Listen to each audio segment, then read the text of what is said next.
مختلف کتب میں ان کے بتوں کے مختلف نام بیان کیے گئے ہیں۔ کچھ نے بتوں کے نام صدا، سمود اور ہیرا بتائے ہیں۔ مورخین کی رائے کے مطابق ان کے معبود بھی قوم نوح کی طرح پتھر کے 5 بت یعنی ود، سوا، یغوث، یعوق اور نصر ہی تھے۔ کفر و شرک کے سمندر میں غرق قوم عاد کی بد اعمالیاں جب اپنی انتہا کو پہنچ گئیں تو اللہ تعالیٰ نے انہی کے قوم کے ایک نیک اور صالح بندے کو ان پر پیغمبر بنا کر مبعوث فرمایا۔ حضرت ہود قوم عاد کی سب سے معزز شاخ خلود کے ایک خوبصورت اور وجیح شخص تھے۔ حضرت ہود علیہ السلام نے ان سے کہا کہ بھائیو، ایک اللہ ہی کی عبادت کرو، اس کے سوا کوئی تمہارا معبود نہیں۔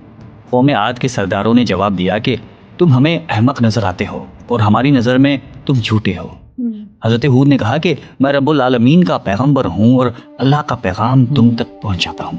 کہنے لگے تم ہمارے پاس اس لیے آئے ہو کہ ہم اپنے ان معبودوں کو چھوڑ دیں جنہیں ہمارے باپ دادا پوجتے تھے اور صرف ایک اللہ کی عبادت کریں؟ اگر تم سچے ہو تو جس عذاب سے ہمیں ڈراتے ہو وہ لے آؤ۔ حضرت ہود مسلسل 50 برس یا اس سے بھی زیادہ واعظ و نصیحت کرتے رہے۔ کبھی انہیں اللہ کی عطا کردہ نعمتیں یاد دلاتے تو کبھی عذاب الہی سے ڈراتے، کبھی طوفان نوح کی ہولناکیوں کا ذکر فرماتے، لیکن وہ غرور و تکبر میں اندھے اور بہرے بنے رہے۔ انہیں اپنی طاقت پر بڑا گھمنڈ تھا۔ ارشاد باری تعالیٰ ہے کہ قوم عاد ناحق ملک میں غرور کرنے لگی اور کہنے لگی کہ ہم سے بڑھ کر قوت میں کون ہے۔ قوم عاد کے 13 خاندان تھے۔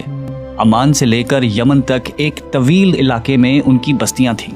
سرسبز و شاداب کھیت و کھلیان، پھلوں پھولوں سے لدے ہوئے باغات، میٹھے پانی کی بل کھاتی نہریں، خوبصورت آبشاریں اور تندرست و توانا قوی، مضبوط اور قداور جسامتیں، انہی سب نعمتوں نے انہیں شدید گھمنڈ میں مبتلا کر رکھا تھا۔ حضرت ہود علیہ السلام نے اپنی قوم کو راہ راست پر لانے کے لیے بڑی جدوجہد کی، لیکن قوم عاد آپ کو جادوگر اور سحر زدہ شخص خیال کرتے تھے کہ جنہیں ان کے پتھر کے باطل خداؤں نے دیوانہ بنا دیا تھا۔ بالآخر وہ لمحہ بھی آ گیا کہ جب حضرت ہود علیہ السلام نے بارگاہ الہی میں دعا فرمائی کہ اے میرے پروردگار، انہوں نے مجھے جھوٹا کہا ہے، اب تو میری مدد کر۔ فرمایا اے نبی، یہ تھوڑے ہی عرصے میں اپنے کیے پر پچھتانے لگیں گے۔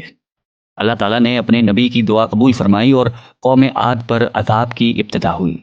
بادلوں کے فرشتے کو حکم ملا کہ اب بارش نہ برسائی جائے۔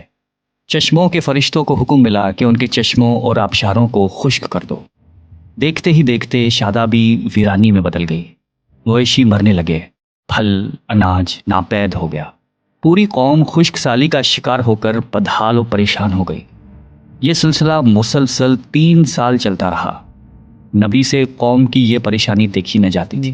مسلسل واعظ و نصیحت کرتے رہتے اور فرماتے کہ اے میری قوم، اپنے پروردگار سے بخشش مانگو، پھر اس کے آگے توبہ کرو، وہ تم پر آسمان سے مینا برسائے گا اور تمہاری طاقت اور قوت میں اضافہ فرمائے گا۔ کہنے لگے ہود، تم ہمارے پاس کوئی دلیل ظاہر نہیں لائے، ہم صرف تمہارے کہنے سے نہ تو اپنے معبودوں کو چھوڑنے والے ہیں اور نہ تم پر ایمان لانے والے ہیں۔ ہم تو یہ سمجھتے ہیں کہ ہمارے کسی معبود نے تمہیں آسیب زدہ کر کے دیوانہ کر دیا ہے۔ اس زمانے میں یہ دستور تھا کہ قوموں کو جب کوئی مشکل آ گھیرتی تو وہ بیت اللہ شریف جا کر اللہ کے آگے آوازاری کرتے اور ان کی مشکل رفع ہو جاتی۔ یعنی کافر قومیں بھی اس حقیقت کو تسلیم کرتی تھیں کہ اس ارض و سما کی مالک ایک لافانی قوت موجود ہے۔ چنانچہ قوم عاد کے 70 سرکردہ افراد مکہ مکرمہ پہنچے، جہاں معاویہ بن بکر کی حکومت تھی۔ معاویہ کی ماں کا تعلق قوم عاد سے تھا۔ معاویہ نے ان کی خوب آوبھگت کی۔ وہ لوگ 1 ماہ تک وہاں رہے اور بارش کے لیے دعائیں مانگتے رہے۔ دعا کروانے والے سردار کا نام قیل بن عنبر تھا۔ اللہ تعالیٰ نے ان پر 3 رنگوں کے بادل بھیج دیے، سفید، سرخ اور سیاہ۔ پھر آسمان سے ندا آئی کہ ان میں سے ایک کو منتخب کر لو۔ قیل نے سیاہ بادل کو پسند کر لیا کیونکہ وہ خوب بارش برسانے والا تھا۔ پھر ندا آئی کہ تو نے ہلاکت اور تباہی کو پسند کر لیا ہے۔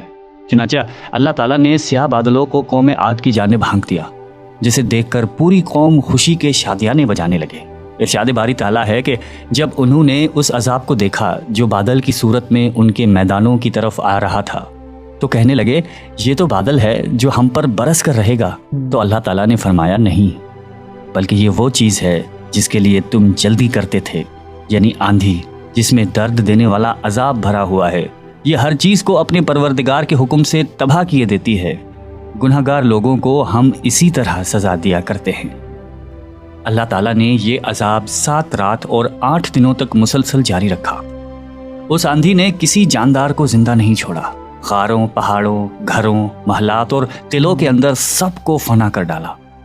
حضرت ابن عمر رضی اللہ تعالیٰ عنہ سے مروی ہے کہ آپ علیہ السلام نے فرمایا کہ وہ آندھی جس کے ذریعے قوم عاد ہلاک ہو گئی تھی، اللہ تعالیٰ نے ان کے اوپر صرف انگوٹھی جتنی جگہ کی مثل ہوا کھولی تھی۔ اللہ تعالیٰ نے اس خوفناک آندھی سے حضرت ہود علیہ السلام اور ان کے ساتھیوں کو محفوظ رکھا۔ ایک مرتبہ حضرت عائشہ صدیقہ رضی اللہ تعالیٰ عنہا نے آپ علیہ السلام سے دریافت کیا کہ یا رسول اللہ، لوگ تو بادل دیکھ کر خوش ہوتے ہیں کہ اب بارش ہوگی، لیکن آپ کے چہرے مبارک پر تشویش کے آثار نظر آتے ہیں۔ آپ علیہ السلام نے فرمایا کہ عائشہ، اس بات کی کیا ضمانت ہے کہ اس بادل میں عذاب نہیں ہوگا، جبکہ قوم عاد ہوا کے عذاب سے ہلاک کر دی گئی تھی۔ اس قوم نے بھی بادل دیکھ کر کہا تھا کہ یہ بادل ہے جو ہم پر بارش برسائے گا۔ پروردگار عالم نے قرآن کریم میں قوموں کی تباہی کے جو واقعات فرمائے ہیں، ان کا اصل مقصد یہی ہے کہ امت مسلمہ ان سے سبق حاصل کرے۔ اللہ نے قوم عاد کو طاقت و قوت، مال و دولت، شان و شوکت سمیت دنیا کی ہر نعمت عطا فرمائی، لیکن جب اس نے نافرمانی کی اور اپنے نبی کی بات ماننے سے بار بار انکار کیا تو اللہ تعالیٰ نے اسے نیست و نابود کر دیا۔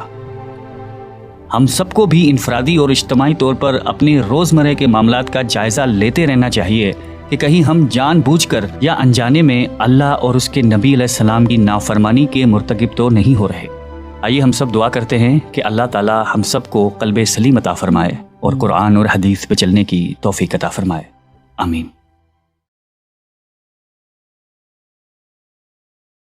تو گائز یہی تھی آج کی ویڈیو، اور کافی اچھی ویڈیو تھی۔ اس میں جس طریقے سے قوم عاد کے بارے میں بتایا گیا کہ اللہ نے ان کو کتنی قوت حاصل کیا تھا، اللہ نے ان کو دیا تھا، اور کتنے مطلب بتاتے کہ وہ بہت ہی اونچے ہائٹ کے تھے اور ان کو بہت زیادہ طاقت تھی، جس سے وہ بڑے بڑے محل بناتے تھے، اور ان کے اندر اس چیز کا تکبر آ گیا تھا۔ جب ان کے پاس اچھے کھیت کھلیان تھے، تو اس چیز کا آج اگرچہ ہم آج کی زندگی میں بھی دیکھیں گے تو ظاہر سی بات ہے لوگوں کے اندر آج بھی وہ تکبر ہے۔ جیسے کہ پہلے کے لوگوں پر عذاب آ جایا کرتا تھا، پر آج کل کے لوگوں پر عذاب تو نہیں آتا، بٹ لوگوں کے اندر آج بھی وہی تکبر ہے۔ جیسے مطلب اس ویڈیو میں یہ بھی بتایا گیا کہ ہود علیہ السلام تھے جو مطلب وہ جب بتوں کی پوجا ہو رہی تھی تو وہ اس ٹائم پہ ان کو روکنے کے لیے آئے تھے اور ایک اللہ کے بارے میں ان کو بتا رہے تھے۔ اور ظاہر سی بات ہے دنیا میں جتنے بھی نبی آئے ہیں تو اس میں سب سے بڑی چیز کیا ہوتی ہے کہ جو عام لوگ ہوتے ہیں نا ان کو سمجھایا جا سکتا ہے، لیکن جو لوگ بتوں کی پوجا جیسے کوئی بھی لگا لو، ٹھیک ہے، کوئی بھی انسان ہے جو ان بتوں کے سر پہ عام لوگوں سے ہینٹ کے کھا رہے ہیں، وہ ان لوگوں کو وہ نیگیٹیوٹی سے باہر نہیں آنے دیتے ہیں، کیونکہ وہ لوگوں نے ایسا دماغ میں ان کے زہر گھول دیا ہوتا ہے کہ وہ مطلب اگر سے کوئی ان کو ایک رب کے بارے میں بتانے آتا ہے تو وہ اس کو غلط مانیں گے، کیونکہ انہوں نے ایسی چیزیں مطلب ان کو بولی ہوتی ہیں۔ تو ابھی دیکھیے اگر سے کوئی پتھر کا بت ہے وہ بات تو نہیں کرے گا، ٹھیک ہے، ظاہر سی بات ہے۔ اور پھر اگر سے کوئی عذاب آتا ہے جہاں کوئی کچھ ایسی بات ہو جاتی ہے تو مطلب جس پہ لوگوں کو ماننا، جس کے لیے مطلب کہ لوگوں کو نا اس پہ یقین کرنا مشکل ہو جاتا ہے۔ ابھی وہ لوگ اگر بتوں کی پوجا کر رہے ہیں، ٹھیک ہے، اور ان لوگوں نے عذاب نہیں مانگا تھا پھر بھی وہ عذاب آیا تو وہ کس طریقے سے آیا، لوگ اس چیز کو نہیں سوچیں گے کہ وہ کیسے آ گیا۔ ہم لوگوں نے اگر سے وہ عذاب آ بھی گیا اور ہم بت کو جا کے بول رہے ہیں کہ جو بھی یہ چیز ہو رہی ہے آپ اس کو اٹھا دو، لیکن اس کے باوجود بھی وہ چیز بند نہیں ہو رہی ہے، تو اس کا مطلب ہے کہ وہ بت کے اندر ایسا کچھ نہیں ہے کہ وہ اس چیز کو ہٹا سکیں جہاں ہم لوگوں کو پریشانی سے باہر نکال سکیں۔ اور ایک اور چیز ہے کہ جیسے کہ جب ہود علیہ السلام نے ان کو آگاہ کیا تھا کہ اللہ کے عذاب سے ڈرو کر کے، تو وہ لوگ خود سامنے سے کہہ رہے ہیں کہ مطلب عذاب بھیجو کر کے اگر سے تم سچے ہو تو۔ اور دیکھو جیسے اس ویڈیو میں بتایا کہ صرف ایک انگوٹھی جتنی جگہ سے ہوا چھوڑی ہوئی ہے، مطلب اتنی اللہ نے اپنی قدرت میں سے اتنی، اور صرف کیا ایک انگوٹھی جتنی جگہ سے ہوا چھوڑ کے اور وہ پوری قوم کو برباد کر دے۔ تو آپ ہم سمجھ سکتے ہیں کہ ان کی کیا پاور ہے، ان کی کیا کتنی بڑی قدرت کے مالک ہیں وہ۔ بے شک۔ تو گائز یہی تھی آج کی ویڈیو. آئی ہوپ آپ لوگوں کو یہ ویڈیو کافی اچھی لگی ہوگی. اگر آپ لوگوں کو یہ ویڈیو اچھی لگی ہو تو ویڈیو کو لائک کریں اور چینل کو سبسکرائب کریں. تو ملتے ہیں نیکسٹ ویڈیو میں. السلام علیکم.